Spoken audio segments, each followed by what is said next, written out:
Hello students, strength of material subject में आज हम प्रिंसिपल ऑफ सुपरपोजिशन पढ़ने वाले हैं।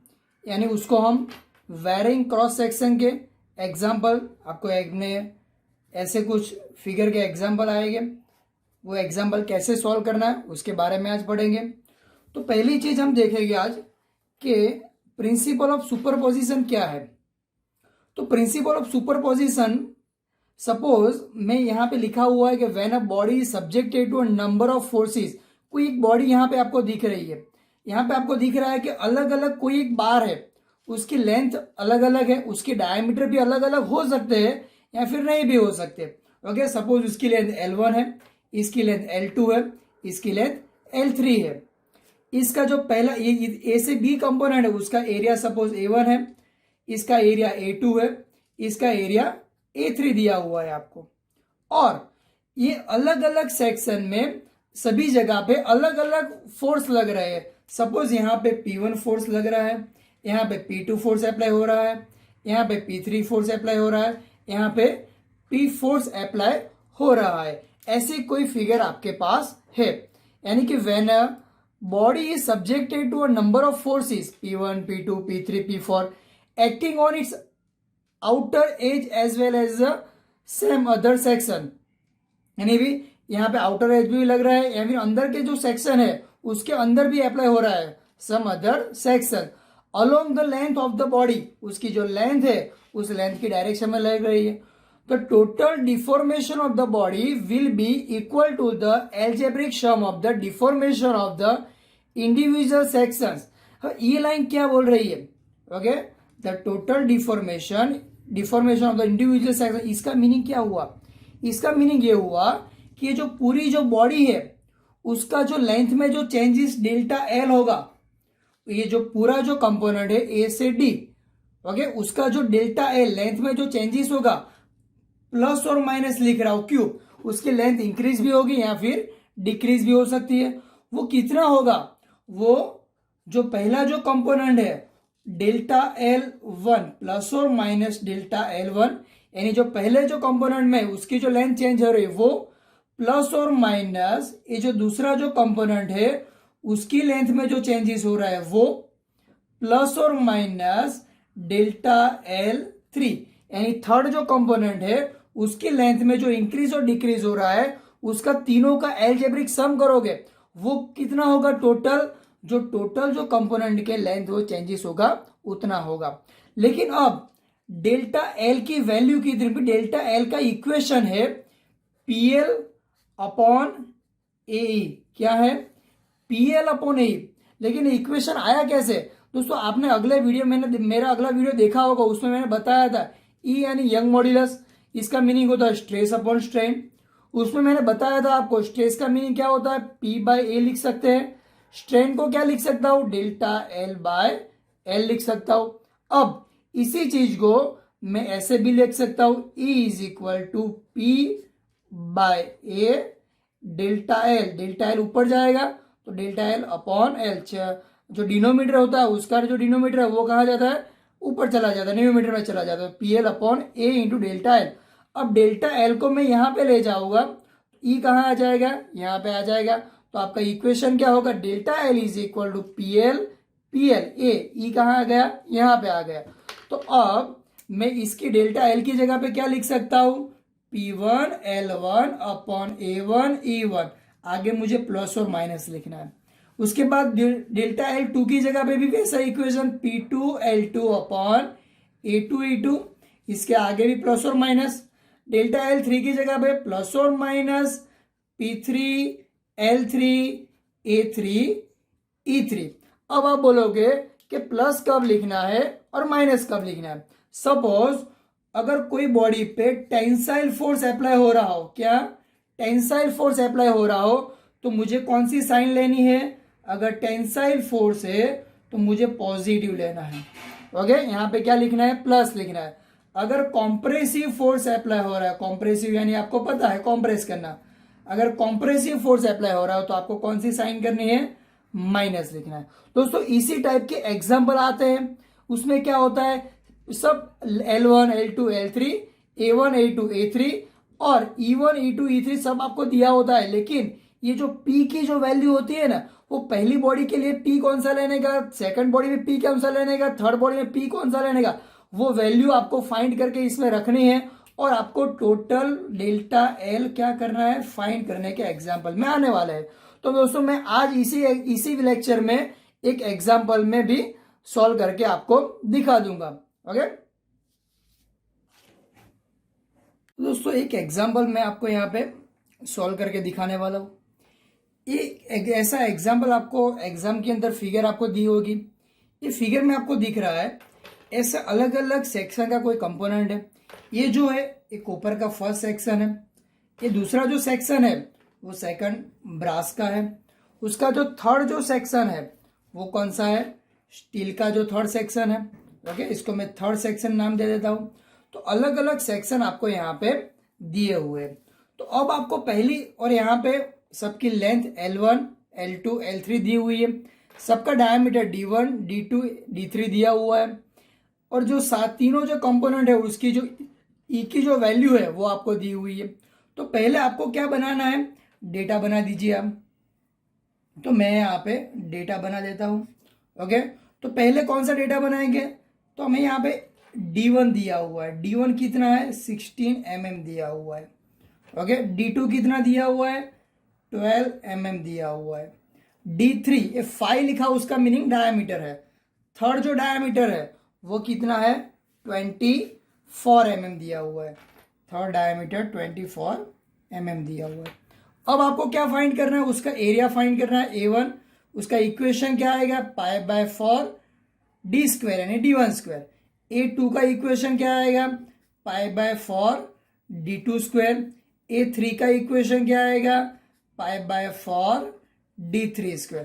तो तीनों को एरिया, लेकिन एक बार चेक कर लीजिए उसकी जो वैल्यू है डी की वो किस में है, mm में होनी चाहिए। ओके, तो चलो जल्दी से हम फाइंड कर देते हैं। क्या, शिफ्ट करके π/4 इंटू डी कितना है 16 स्क्वायर कर देता हूँ। कितना आंसर आया मेरा 201.06 mm² यूनिट आएगा। ओके, तो शिफ्ट करके π/4 into 12 square is equal to 113.09 unit mm² ही लिख रहा हूं मैं। अब क्या करना है, फिर से शिफ्ट π/4 इंटू D3 कितना है 24 स्क्वायर कर देता हूं मैं। तो आंसर आएगा मेरा 452.38। तो मुझे क्या मिल गया, A1 A2 A3 D1 D2 D3 से मिल गया। अब क्या करना, लिखना है आपको L1 L2 L3 लिख दीजिए। तो L1 की वैल्यू कितनी है 0.8 मीटर है। L2 की वैल्यू कितनी है, ये जो L2 है उसकी वैल्यू कितनी है 1 मीटर है। L3 की वैल्यू कितनी है, वो भी 1 मीटर है। तो ये सारी चीजें मीटर में दी हुई दोस्तों।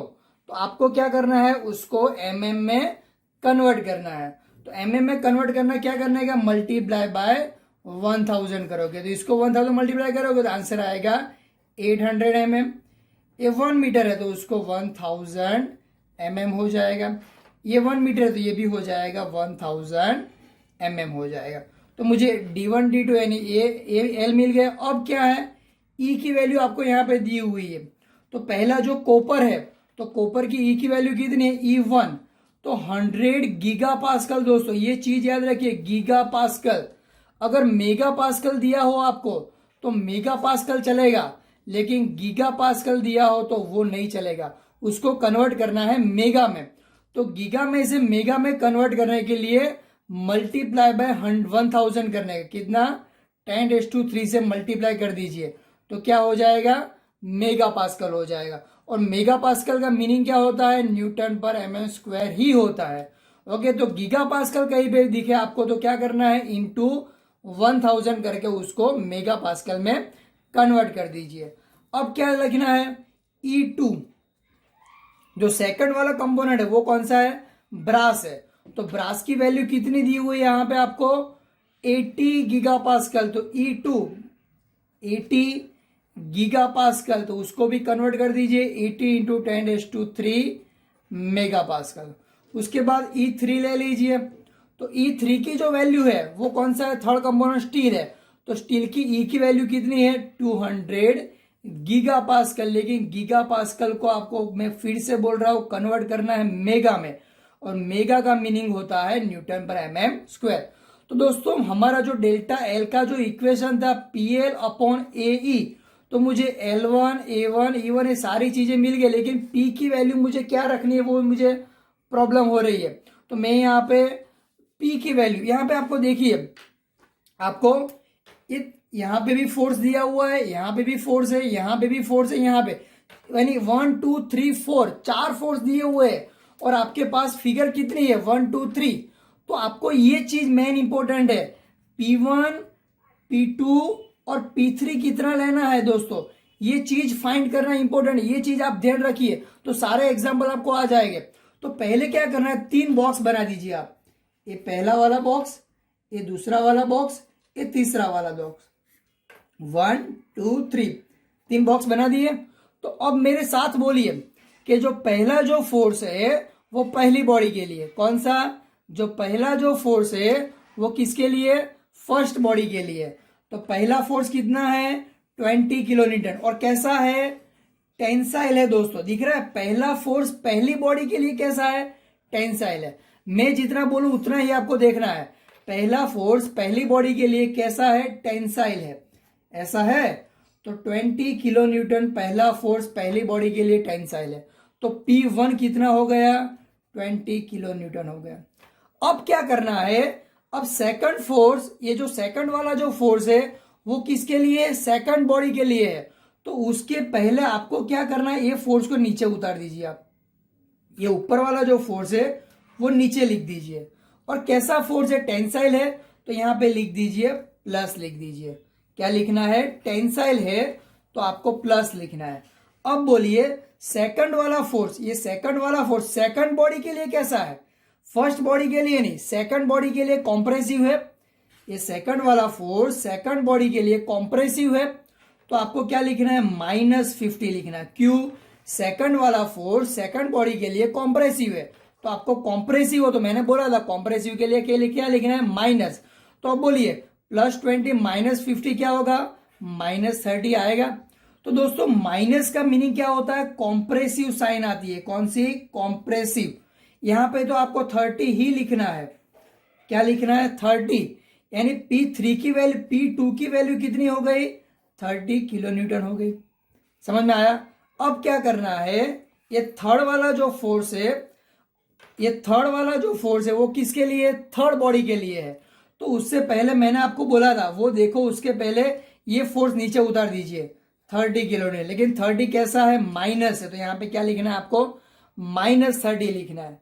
अब थर्ड नंबर का जो फोर्स है वो थर्ड नंबर की बॉडी के लिए कैसा है, ये थर्ड वाला फोर्स थर्ड नंबर की बॉडी के लिए टेंसाइल है दोस्तों, ऐसे टेंसाइल, तो टेंसाइल लिखना है +40। तो टोटल आंसर कितना आ गया 10 आ गया, और वो भी पॉजिटिव आ गया। तो यहाँ पे लास्ट वाला जो फोर्स है उससे मैच कीजिए, दोनों मैच होने चाहिए, हो गए मैच। तो यानी आपने जो कैलकुलेशन किया है वो कैसा है, सही है। ये थर्ड वाले के साथ लास्ट वाला जो है ना उसके साथ मैच होना चाहिए ये, ओके। ये पॉजिटिव आया, तो मुझे यहाँ पे क्या लिखना है, टेंसाइल की साइन बनानी है 10 किलो न्यूटन। समझ में आ गया। तो P1 कितना आया 20 किलो न्यूटन आ गया, यानी किलो न्यूटन है तो इंटू 10⁻³ करना पड़ेगा आपको।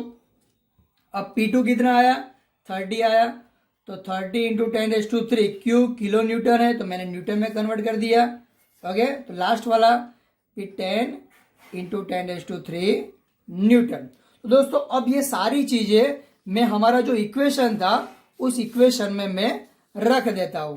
हमारा इक्वेशन क्या था वो पता है आपको, हमारा इक्वेशन था delta L is equal to plus और minus P1 L1 upon A1 E1 plus और minus P2 L2 upon A2 E2 plus और minus P3 L3 upon A3 E3। अब आपको क्या करना है, सिंपली इसके अंदर हमारी जो सारी वैल्यू थी वो वैल्यू आपको पुट करनी है। तो पहले ये P1 कितना था हमारे पास, P1 की वैल्यू थी 20 किलो न्यूटन था, तो 20 इंटू 10⁻³ L1 की वैल्यू कितनी थी 800 थी हमारे पास, L1 की वैल्यू हमारे पास थी 800। उसके बाद अपॉन में चले जाइए, ए की वैल्यू कितनी थी, A1 की वैल्यू थी 201.06, E1 की वैल्यू कितनी थी 100 इंटू 10⁻³ गीगा पास्कल। अब यहां पे प्लस और माइनस दोनों में से एक लिखना पड़ेगा, तो P1, P कौन सा फोर्स था, P हमारे पास देखिए यहाँ पे P था टेंसाइल, तो आपको लिखना है यहाँ पे प्लस लिखना है। ओके, अब दूसरा जो फोर्स है, दूसरी जो वैल्यू है, दूसरा फोर्स क्या था, कॉम्प्रेसिव है, तो यहाँ पे आपको माइनस लिखना है। ओके, तो P2 की वैल्यू कितनी थी 30 इंटू 10⁻³ थी, यहाँ पे दिख रहा है आपको 30 इंटू 10⁻³। L2 की वैल्यू कितनी थी 1000 थी, अपॉन A2 की वैल्यू कितनी थी 113.09, E2 की वैल्यू कितनी थी हमारे पास 80 इंटू 10⁻³। ओके, ये माइनस क्यों लिखा, क्योंकि P2 की वैल्यू कैसी है, P2 हमारे पास कॉम्प्रेसिव है। अब क्या है, लास्ट थर्ड नंबर का फोर्स आ जाता है, तो थर्ड नंबर के फोर्स में क्या करना है आपको, ये थर्ड नंबर का फोर्स कैसा था, थर्ड नंबर का फोर्स हमारे पास टेंसाइल था, तो हमें क्या करना है प्लस साइन लिखनी है, तो प्लस करके मैं लिखता हूं उसकी वैल्यू, P3 की वैल्यू थी 10 इंटू 10⁻³ उसके बाद L3 की वैल्यू कितनी थी 1000 अपॉन A3 की वैल्यू कितनी थी 452.38, E3 की वैल्यू कितनी थी हमारे पास 200 इंटू 10⁻³। तो दोस्तों अब आपको क्या करना है, ये सारी जो वैल्यू है उसका कैलकुलेशन करना है, इसका कैलकुलेशन कीजिए, माइनस इसका कैलकुलेशन कीजिए और इसका कैलकुलेशन कीजिए। दोस्तों आप मेरे हाथ देख रहे हो, ये सारा जो पसीना, फैन बंद है इसके लिए पसीने पसीना हो गया, इसके लिए मैं कैलकुलेशन करके आपको नहीं दिखा रहा हूं, लेकिन फिर भी कोई दिक्कत हो तो मुझे यहाँ पे कमेंट करके लिख दे, मैं यहाँ पे आंसर लिख रहा हूँ। ये कैलकुलेशन करोगे तो उसका आंसर माइनस आएगा, -2.41 mm। तो दोस्तों ये डेल्टा एल की वैल्यू माइनस में आई, उसका मीनिंग क्या हो रहा है, माइनस की वैल्यू हुई, इसकी मीनिंग उसकी लेंथ जो है वो क्या हो रही है, डिक्रीज हो रही है। ओके, तो दोस्तों आज हमने ये इस टाइप के एग्जाम्पल थे उसके बारे में मैंने आपको बताया। अगर फिर भी आपको कोई प्रॉब्लम हो तो मेरे डिस्क्रिप्शन में मेरा कॉन्टेक्ट नंबर दिया हुआ है, वहां जाके आप मुझे व्हाट्सएप करके भी पूछ सकते हो। थैंक यू वेरी मच दोस्तों।